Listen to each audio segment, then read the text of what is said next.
Hello dear students, कैसे हैं आप लोग। आई होप सभी अच्छे होंगे।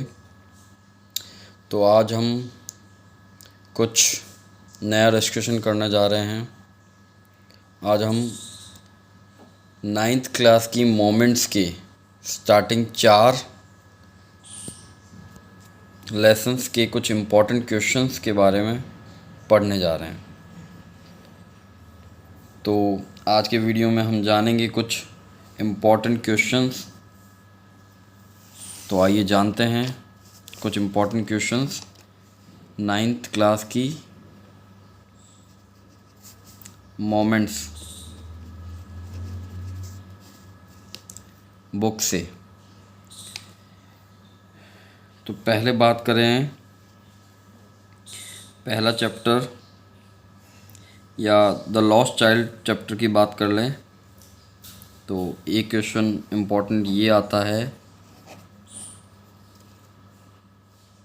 Who is the author of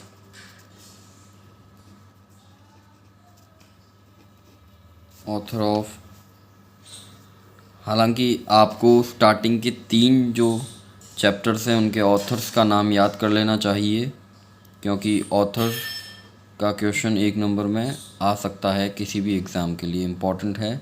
तो आपको हम अपने पाठों के ऑथर्स के नाम याद होने चाहिए। जैसे जो मोमेंट्स के स्टार्टिंग के जो 4 चैप्टर्स हैं उनमें से स्टार्टिंग के 3 चैप्टर्स जो लेसन्स हैं उनके ऑथर्स हैं। तो हम who is the author of the lost child,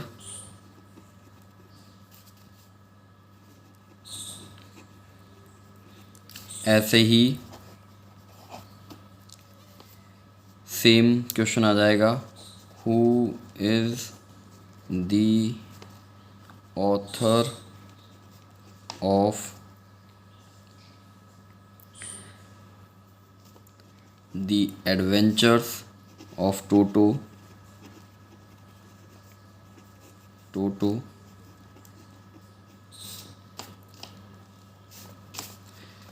फिर ऐसे ही तीसरे चैप्टर का भी आ जाएगा, who is the author of Eswaran the story Taylor.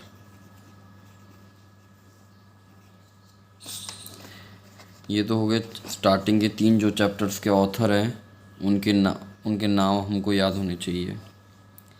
फिर बात करें हम तो लॉस्ट चाइल्ड से और क्या क्वेश्चन हो सकता है। एक तो ये हो सकता है important, what are the things that the child notices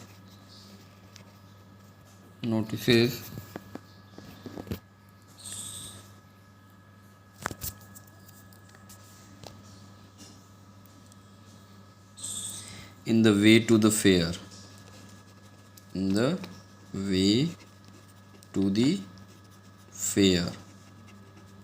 अर्थात वॉट का अर्थ हुआ क्या। ये जो वॉट है इसका अर्थ है क्या, आर तो हेल्पिंग वर्ब है, इसको छोड़िए, वर्ब है।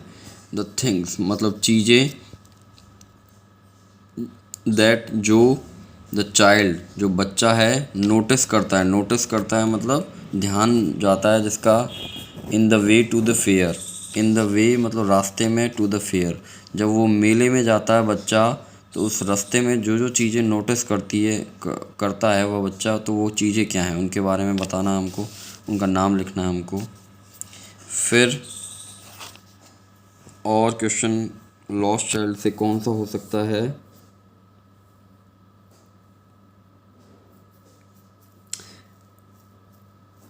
ऐसा ही क्वेश्चन वापस से भी आ सकता है कि what are the things things, what are the things? The child that the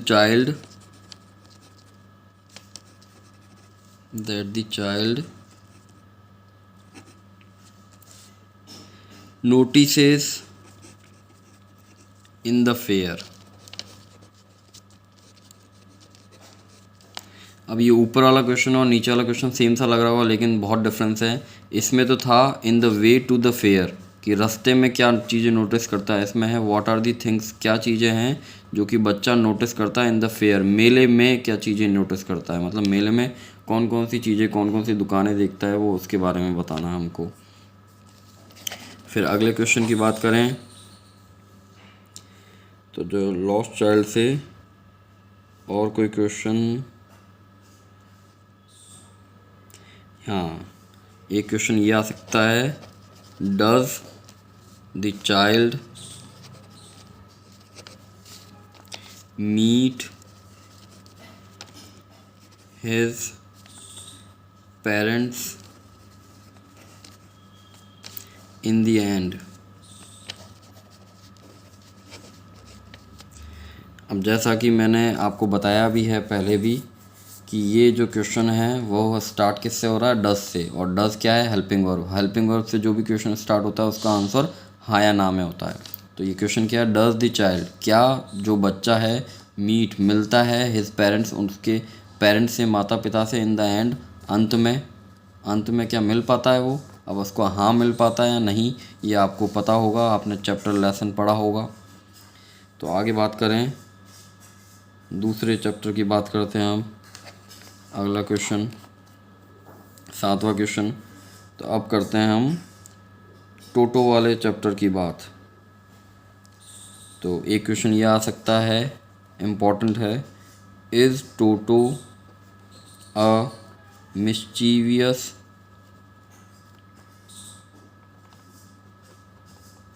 monkey. एक तो यह है इसी में ही, और इसी में ही है अगला question, if yes what are the reasons behind it, और ब्रैकेट में tell any one of his mischiefs। मतलब क्या हुआ, 7वें का जो पहला क्वेश्चन है इससे स्टार्ट है, इज है हेल्पिंग और इससे स्टार्ट है, तो मतलब इसका आंसर हाँ या ना में होगा कि इज टोटो अ मतलब ए मतलब एक, मिस्चीवियस मतलब शरारती, मंकी, क्या टोटो एक शरारती मंकी है, हाँ या ना में। हाँ है तो हाँ देना है, ना है तो ना ही है। और यदि इस आपका उत्तर हाँ है, इफ़ यस, यदि आपका उत्तर हाँ है तो what are the reasons behind it. What मतलब क्या, आर हेल्पिंग वर्ब छोड़ो उसको, द रीजन्स मतलब कारण, बिहाइंड इट, बिहाइंड मतलब पीछे, इट मतलब इसके पीछे कारण क्या है। टेल एनी वन, टेल मतलब बताओ, एनी वन मतलब एक, कोई एक, ऑफ हिज मिस्चीफ्स उसकी शरारतों में से कोई एक, मतलब क्या कारण था। यदि आप मानते हो कि टोटो एक शरारती बंदर है तो आपको उन कुछ जो उसने शरारत की होगी उनमें से एक शरारत का उल्लेख करना है, बताना उसके बारे में। आगे बात करें नेक्स्ट क्वेश्चन, 8वें क्वेश्चन की बात करें तो द एडवेंचर्स ऑफ टोटो से रिलेटेड क्वेश्चंस की बात करें तो ये आ सकता है आपको, एक तो ऑथर वाला हो ही गया आपका, ये आ सकता है what does Toto do when he was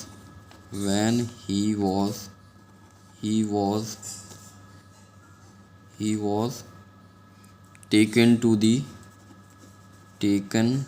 the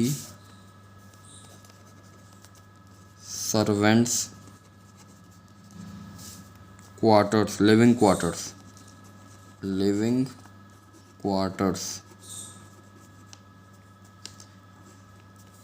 तो इसमें क्या है, क्वेश्चन क्या है ये, व्हाट मतलब क्या, डज हेल्पिंग वर्ब इसको छोड़ो, प्रेजेंट डेफिनेट की, टोटो डू, टोटो करता है, क्या टोटो करता है, वैन जब, ही वह, वॉज टेकन ले जाया गया, to the servants living quarter नौकरों के रहने के स्थान पर, रहने के क्वार्टर्स में जब उसको ले जाया गया तो उसने क्या किया, क्या किया, तो आपने लेसन पढ़ा ही होगा, तो वो क्या करता है वो आपको लिखना है। ठीक है, और अगला क्वेश्चन की बात करें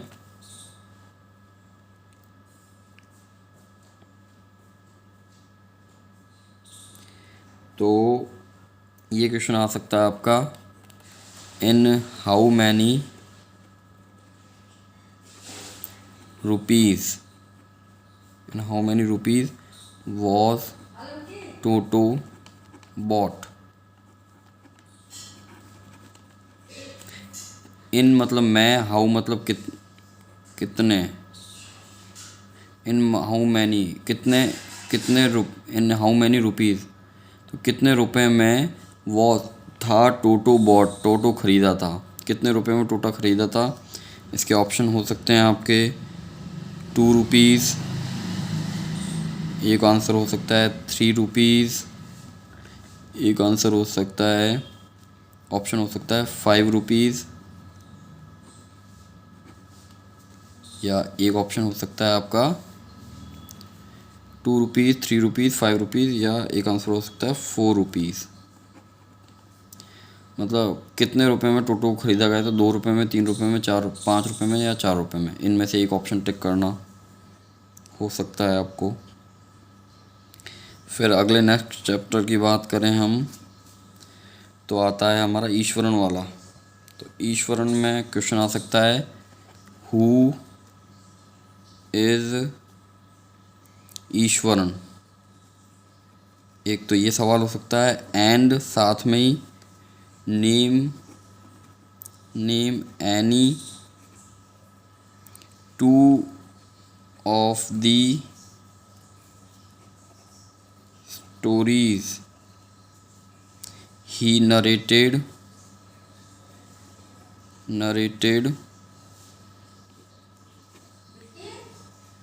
टू महेंद्र।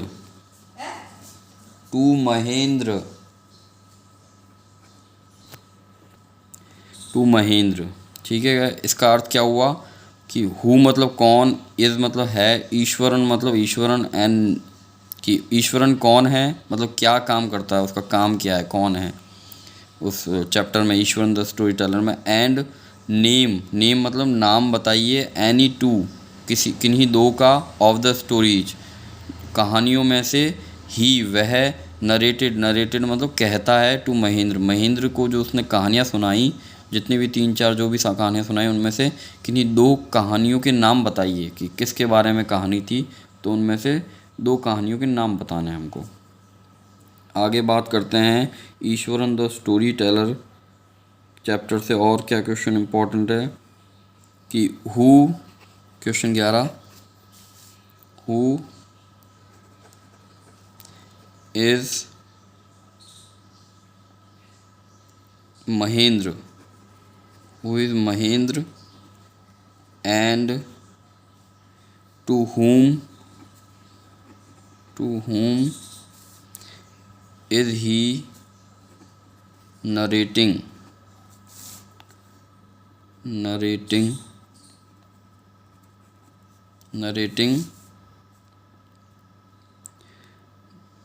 the story। मतलब ये भी क्वेश्चन आ सकता है आपका कि हु मतलब कौन, इज़ महेंद्र कौन है मतलब किस पद पे काम करता है, क्या आदमी है, क्या काम करता है, एंड और टू whom मतलब किसको, इज़ ही मतलब वह, नरेटिंग मतलब कहना, द स्टोरी कहानी किसको कहता है, मतलब जो कहानी सुना रहा है, कहानी जो लिखी गई है उसमें महेंद्र किसी और को कहानी बता रहा है कि मेरे साथ में ऐसा हुआ था, मेरे साथ में ईश्वरन था, तो उसके बारे में जो बता रहा है तो वो किसे बता रहा है उसके बारे में बोलना है अपन को। एक तो महेंद्र के पद के बारे में, एक किसे वो कहानी कह रहा है उसके बारे में बताना है। फिर आगे भी बात की जाए तो ईश्वरन द स्टोरी टेलर से ये भी क्वेश्चन आ सकता है कि who are Mahendra, who are Mahendra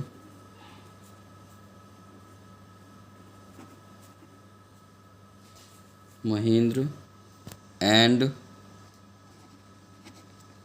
Eswaran respectively. अर्थात हु मतलब कौन है, आर मतलब है, महेंद्र और ईश्वरन, महेंद्र और ईश्वरन कौन है, रेस्पेक्टिवली मतलब मतलब एक के बाद मतलब पहले बताना हमको महेंद्र के बारे में और दूसरे बारे में बताना ईश्वरन के बारे में। महेंद्र कौन था और ईश्वरन कौन था, उसके ऑप्शन आ सकते हैं आपके ऐसे ट्रिकी ऑप्शन जिसमें आप शायद गलती कर बैठो। पहला दे दिया जैसे cook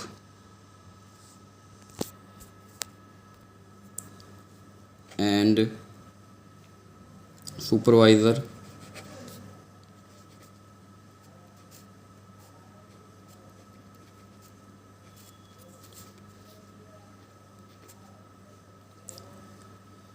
supervisor, cook and supervisor. B हो सकता है आपका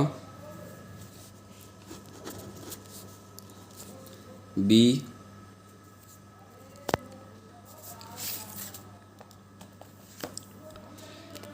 बी क्या हो सकता है ऑप्शन आपका, junior supervisor, visor and cook. C हो सकता है ऑप्शन आपका सुपरवाइज़र एंड कुक, और डी हो सकता है आपका option cook and junior supervisor, junior supervisor ये हो सकता है। मतलब हमको एक के बाद एक, मतलब who are Mahendra and Ishwaran respectively, पहले महेंद्र के बारे में बताना कौन है, मतलब इन ऑप्शन जो दिए हुए हैं हमको ए में जैसे कुक और सुपरवाइज़र लिखा है, क्या महेंद्र कुक था और ईश्वरन सुपरवाइज़र था, या महेंद्र जूनियर सुपरवाइज़र था और ईश्वरन कुक था, या महेंद्र सुपरवाइज़र था और ईश्वरन कुक था, और महेंद्र कुक था या ईश्वरन जूनियर सुपरवाइज़र था। तो इनमें से हमको एक ऑप्शन टिक करना है जिसमें पहला वाला जो ऑप्शन है जैसे ए लिखा हुआ, पहला कुक लिखा हुआ, तो ये महेंद्र के बारे में बता रहा है और दूसरा जो है वो ईश्वरन के बारे में बता रहा है। इसका ये रेस्पेक्टिवली का अर्थ होता है ये। तो हमको ऐसा ऑप्शन चुनना है जिसमें पहला वाला जो है वो महेंद्र के बारे में बता रहा है और दूसरा वाला ईश्वरन के बारे में बता रहा है। तो ऐसा सवाल भी आ सकता है हमारा। तो ये हुए कुल 12 सवाल। आगे बात करें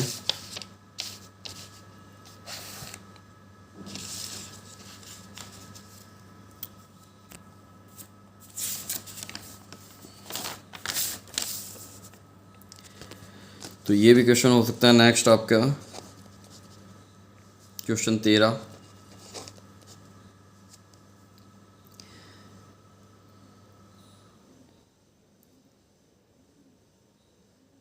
अब 13 में वो चौथे पार्ट वाले से बात कर लेते हैं अब, ठीक है। 13 में चौथे वाले पार्ट से बात करें। देखो मेरे हिसाब से ईश्वरन द स्टोरी टेलर में से ये और कुछ बचा है क्या इम्पोर्टेंट, देख रहा हूँ मैं, एक बार रुकिएगा, होल्ड कीजिएगा इस स्टूडेंट्स, रुकिएगा एक बार। अब करते हैं चौथे पार्ट में से जो हमने अभी रिसेंटली शायद पढ़ा था, उसमें से इम्पोर्टेंट देखते हैं अभी। इन द किंगडम ऑफ फूल्स में से तो पहला ये हो सकता है कि हु डिस्ट्रैक्टेड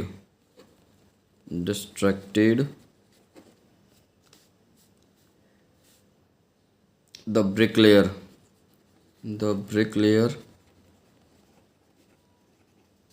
एंड हाउ क्या हु मतलब कौन, डिस्ट्रैक्टेड मतलब डिस्ट्रैक्ट किया मतलब भटकाया या ध्यान भटकाना, ध्यान हटाया। द ब्रिकलेयर का मतलब डिस्ट्रैक्ट कर दिया ब्रिकलेयर को, राजमिस्त्री को किसने हटाया, तो उसका बताना कि किसने डिस्ट्रैक्ट किया था और एंड हाउ, हाउ मतलब कैसे भटकाया उसने, तो कैसे भी बताना है अपन को और किसने भटकाया वो भी बताना। 2 सवाल है इसमें। फिर अगली बात करें तो इन द किंगडम ऑफ फूल्स के, ये सवाल हो सकता है इन द किंगडम ऑफ फूल्स के who is the real culprit, who is the real culprit, real culprit, real culprit and how, and how. इसमें भी 2 सवाल है। Who is the real culprit, कि हु मतलब कौन, इज़ मतलब है, द रियल मतलब वास्तविक, कल्प्रिट मतलब दोषी, कि वास्तविक दोषी कौन है, एंड और हाउ मतलब कैसे, कि कैसे वास्तविक दोषी, वास्तविक दोषी वो है, मतलब क्यों, उसने क्या किया ऐसे, तो वो भी बताना हमको कि वास्तविक दोषी क्यों, कौन है और कैसे हैं। इसमें भी 2 सवाल हो गए। और अंतिम सवाल आपका इम्पोर्टेंट जो हो सकता है वो है एक ईमेल का सवाल, जो कि ऐसे आ सकता है आपको, imagine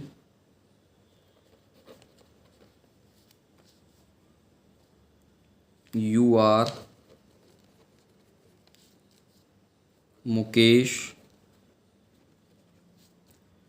/ Radha class 9 student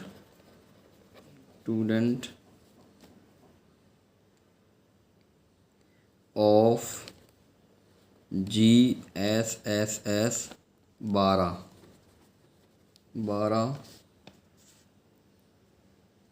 full stop, write an email to your principal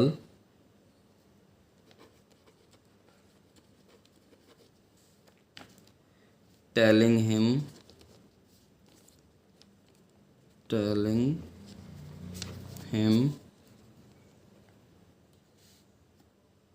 about your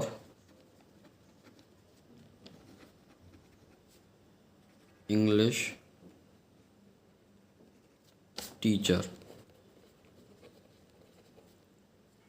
मतलब इसमें क्या है, इमेजिन मतलब होता है, इमेजिन IMAGINE, ये एन है। इमेजिन यू आर, मानो कि आप, यू आर आप, मुकेश या राधा हो, जो भी, यदि आप पुरुष हैं, आप भी मेल हैं तो आप मुकेश बन सकते हो, नहीं तो आप फीमेल हैं तो आप राधा बन सकते हो। कि आप मानो कि आप मुकेश या राधा हो, जो कि क्लास 9 के विद्यार्थी हो, आप स्टूडेंट हो, ऑफ किसके, कौन से स्कूल के, GSS 12 के, गवर्नमेंट सीनियर सेकेंडरी स्कूल 12 के। और राइट लिखो, एन ईमेल एक ईमेल, टू योर प्रिंसिपल आपके प्रिंसिपल को, प्रधानाचार्य को, टेलिंग बताते हुए, उन्हें, हिम अबाउट मतलब के बारे में, योर मतलब आपके, इंग्लिश टीचर मतलब आपको अपने इंग्लिश टीचर के बारे में अपने प्रिंसिपल को बताना है कि वो कैसा पढ़ाते हैं, कैसे हमको समझ में आता है या नहीं होता है, प्यार से पढ़ाते हैं, डांटते हैं, क्या करते हैं, वो आपको ईमेल में लिखना है। लेकिन आपको बनना है मुकेश या राधा, क्लास 9 के स्टूडेंट के रूप में। और कौन सा स्कूल है आपका, गवर्नमेंट सीनियर सेकेंडरी स्कूल 12 का। और इसमें ईमेल आईडी नहीं दी हुई है आपके प्रिंसिपल सर की, तो आप प्रिंसिपल सर की ईमेल आईडी अपने मन से बना सकते हैं। तो ये थे स्टूडेंट्स कुछ इम्पोर्टेंट क्वेश्चंस जो कि आपके लिए आपके एग्ज़ामिनेशन में मदद कर सकते हैं। हमने कुछ इम्पोर्टेंट क्वेश्चंस पढ़े हैं नाइन्थ की मोमेंट्स के, और एंड ईमेल का एक क्वेश्चन देखा हमने इम्पोर्टेंट, और मोमेंट्स के शुरू के 4 चैप्टर में से एक चैप्टर हमने शुरू के 4 चैप्टर के क्वेश्चंस, इम्पोर्टेंट क्वेश्चंस देखे, और ईमेल हमने देखा। तो इसी के साथ आशा करता हूँ आप अपनी पढ़ाई को धार देंगे और अपने इम्पॉर्टेंट क्वेश्चंस के साथ में तैयारी को और मजबूत करेंगे। फिर मिलते हैं किसी और वीडियो में किसी और टॉपिक के साथ में। तब तक के लिए have a good day and take care. Bye bye.